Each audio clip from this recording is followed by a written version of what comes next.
C'est-à-dire le confort, la qualité d'environnement, ça se reflète sur la façon de travailler. C'est une nécessité de donner un excellent niveau d'environnement de travail. C'est ce qu'on a voulu faire en offrant une façade qui regarde la Tour Eiffel, côté ouest, et une façade qui regarde plutôt Montmartre pour la majorité du personnel, et une façade plus mince qui regarde vers le centre de Paris. Donc tout le monde, en somme, dans cette tour, une vue sur la ville adéquate et égale, de qualité égale.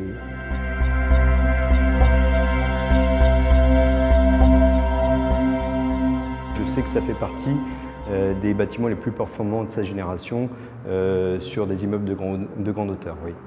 Il y a d'abord un respect des exigences de la charte environnement, qualité environnement et développement durable de la ZAC de Clichy-Batignolles. Les premiers points, ce sont les points de consommation énergétique. Le deuxième, c'est un recours aux énergies renouvelables. Et le troisième point aussi, c'est une limitation des rejets d'eau au réseau d'eau pluviale de la ville de Paris. Et tout ça, ça s'inscrit en fait dans le plan climat de la ville de Paris. On réduit de 25% plutôt les gaz à effet de serre. Il y a une réduction de 25% aussi des consommations énergétiques. Et il y a aussi 25% de recours aux énergies renouvelables. Sur ce bâtiment, on était extrêmement attentif à l'économie énergétique en construisant une façade qui est une façade dite en double pot, qui est une façade ventilée, qui est une façade qui offre des ouvertures qu'à 50% de sa surface. Le reste est opaque, isolé. Donc on n'a pratiquement pas de déperdition, on se chauffe pratiquement par nous-mêmes, par les ordinateurs, par les gens. Enfin, il y a très peu d'apport énergétique pour se chauffer. Il y en a un peu plus pour se rafraîchir, puisqu'il ne faut pas dépasser des températures intérieures. Avec cette double peau, on arrive à avoir vraiment une isolation performante. Mais pas que ça, il y a aussi les toitures végétalisées qui permettent de répondre là à deux points essentiels de notre contrat. Le premier, c'est que ça nous permet de limiter les rejets d'eau pluviale au réseau de Paris, et aussi ça permet d'augmenter l'inertie de la toiture terrasse et d'avoir une accumulation d'eau qui permet de réguler la température des locaux à l'intérieur du bâtiment.